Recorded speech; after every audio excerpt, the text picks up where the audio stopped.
Olá, irmãos. Aqui é a irmã Joana, da Igreja Batista Central de Areia Branca.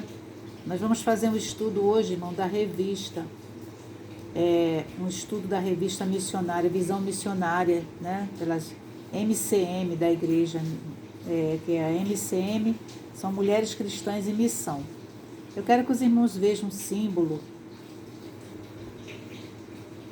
Esse símbolo é de mais e de menos, né? Então, os irmãos possam pensar nesse símbolo e responda essa pergunta que o estudo, né, nos diz nesta manhã. Ele pergunta para a gente aqui assim na revista. Eu vou ler para os irmãos essa revista da Visão Missionária. Vou mostrar para os irmãos qual é a revista, né? Que as irmãs já têm. Ó, é essa daqui, tá? Então, essa revista já está de acordo com a pandemia, né? Nós estamos nessa época terrível, irmãos. E eu quero orar e deixar para os irmãos essa palavra. Senhor, meu Deus, meu Pai celestial, em nome de Jesus Cristo, eu te entrego esse estudo. Que não seja muito grande para não cansar as irmãs, mas que chegue com determinação, com o teu objetivo, o objetivo do Senhor para cada coração nesta manhã deste dia. E seja a hora que for que ele chegar até os irmãos. Em nome de Jesus, amém.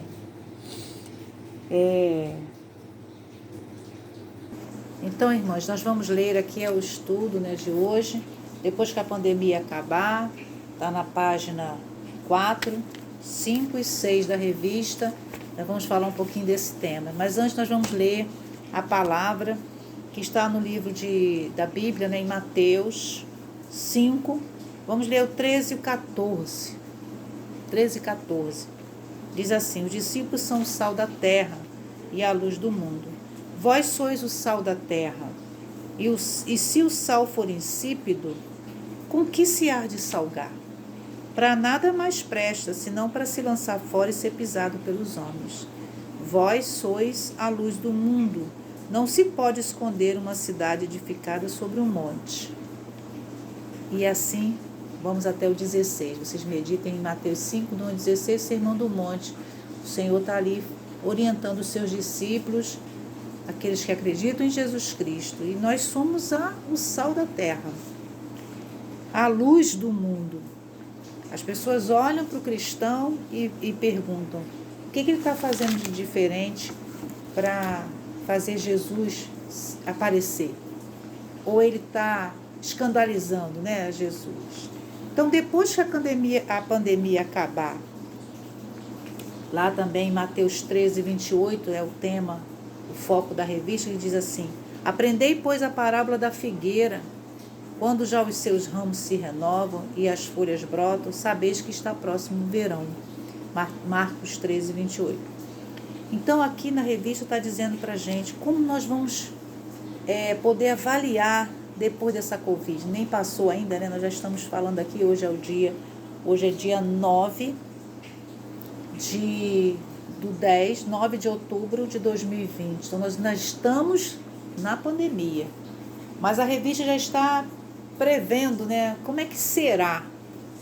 Nós temos até aqui uma palavra que vem dizer para a gente tomar cuidado. Aqui em Provérbios 27, 1, diz assim: o futuro a Deus pertence, né?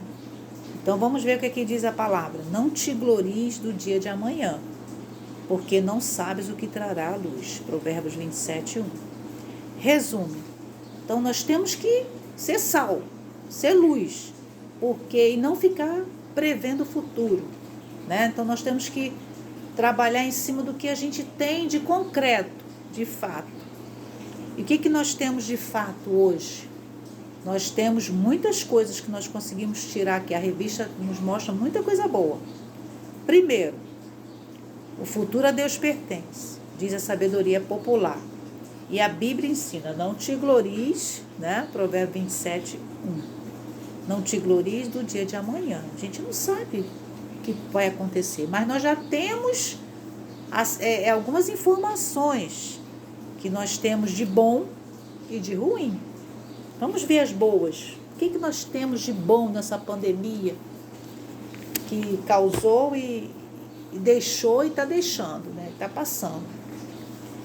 Então aqui nós temos, quando ela for embora, nós vamos conseguir tirar para nós mais generosidade e menos egoísmo. Então, o impacto da perda, a sensação de segurança e de controle que as pessoas tinham antes da pandemia, trará, como alguns estudiosos antecipam, mais abertura e sensibilidade para com as necessidades dos outros.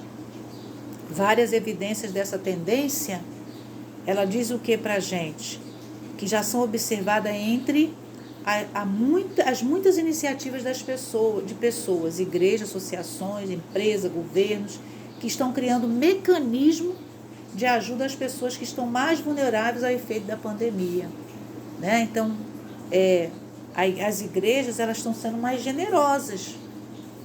Não só as igrejas, mas todo, né?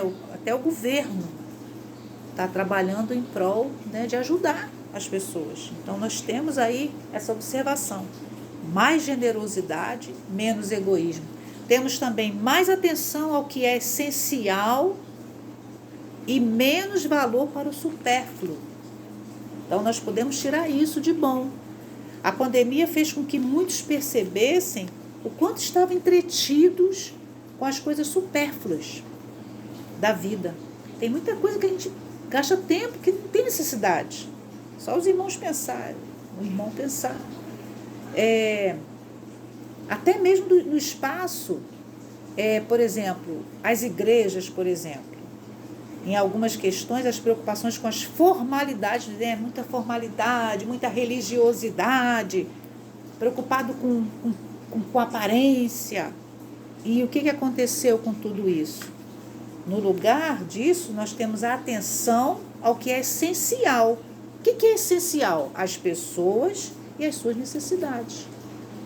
Quantas pessoas não se levantaram para doar, para dar bolsas de compras, para ver se as pessoas estão bem, estão precisando de algo?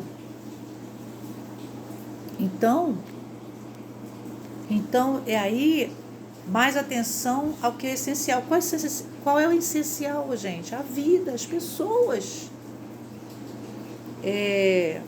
Mais valor para as amizades reais e menos importância para as amizades virtuais. Nós gastamos muito tempo com computador, com celular. É preciso? Eu, por exemplo, agora atualmente eu tenho trabalhado muito com o WhatsApp, trabalhando com meus irmãos, e-mails, porque a gente já tem uma certa idade, não pode estar saindo muito, só quando é realmente preciso. Temos evitado. Mas, irmãos, veja bem, as restrições impostas ao convívio e às interações sociais têm despertado a atenção das pessoas para a importância do abraço, do aperto de mão, de estar juntos. A cada dia de isolamento social que se passa, mais evidente se torna o valor do convívio entre as pessoas. Como consequência, cresce também a percepção de que as amizades virtuais, embora tenham seu valor, não substituem a relação reais. Até na escola, eu sou professora do aula online agora, e eu vejo que os alunos falam: poxa, a gente também sente falta daquele barulho, sente falta de ouvir as crianças perguntarem, dar um feedback, né? Professora, eu não entendi isso. Por que isso? Como é que é isso? Por que a senhora falou isso? Muitas vezes a criança já está entendendo, entendi, tal, não tem preocupação de perguntar nada do professor. Você fala: eu quero falar com vocês. Então, nós abrimos até um chat, né, com a plataforma da escola para você conversar com o aluno. O WhatsApp, às vezes, eles não querem falar. Tem aluno que sai do WhatsApp em grupo e acessa a gente particular, individual. Então, nós precisamos... Porque eles falam assim: professor, é tão importante a gente ouvir o professor cara a cara. E eu, anteriormente, eu pensava, nós vamos realmente... seremos substituídos pelo computador, pelo eletrônico, pelos áudios, vídeos, mas não. Nós somos necessários. Eu preciso ver o aluno perto de mim fazendo barulho. Para eu falar, ei, menino, silêncio. Mas eu quero falar com ele, quero ouvir. Então, o contato, o abraço, o aperto de mão, o beijo. Tia, me dá beijo. Irmã, me dá um aperto aqui, um abraço. E nós não podemos fazer nem com os filhos.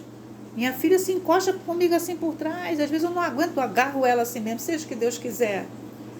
Mas nós vemos que a pandemia já está nos deixando isso. Quando passar, então, nem sabemos, que não podemos prever o amanhã. Mais igreja e menos templo, porque a igreja, quem é a igreja? Nós somos o templo do Senhor. O Senhor, ele habita dentro de nós, pelo menos tem que ser assim.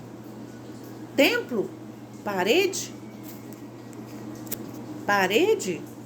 é parede, é tijolo, mas nós somos a igreja do Senhor. Nós temos que ser o sal, a luz. As pessoas olharem para a gente e falar assim, poxa, eu vejo algo diferente nessa pessoa, eu vejo Deus. Porque Jesus quer isso, que a gente se deixe mostrar que nós somos luz mesmo. Não é de mentira não é de fachada não, é real. Então, outra forte tendência para o futuro próximo é a valorização do ser igreja e a compreensão de que a vida cristã não pode se resumir às atividades que acontecem no templo religioso, coisas necessárias ali no templo, que você precisa mostrar que você é o tal, mas não é isso.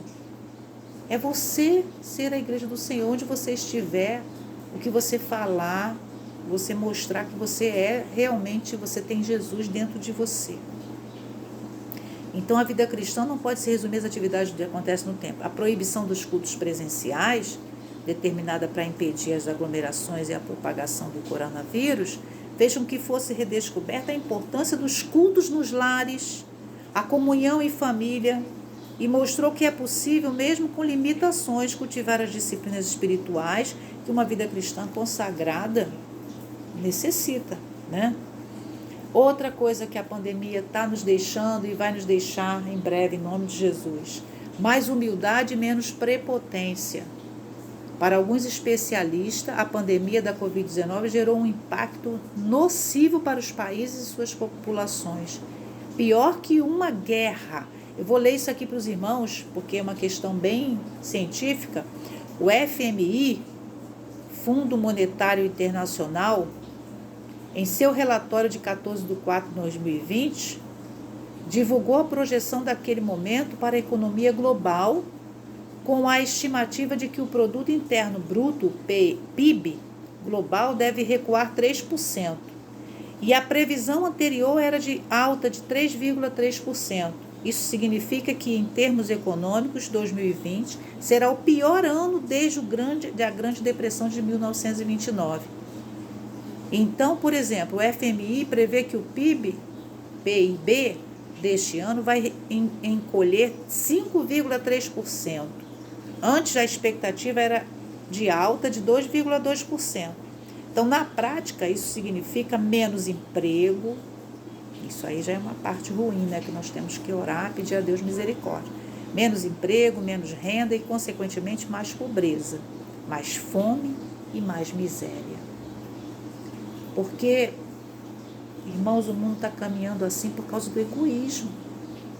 O homem, no geral, que a gente tem visto aí, é muito egoísmo.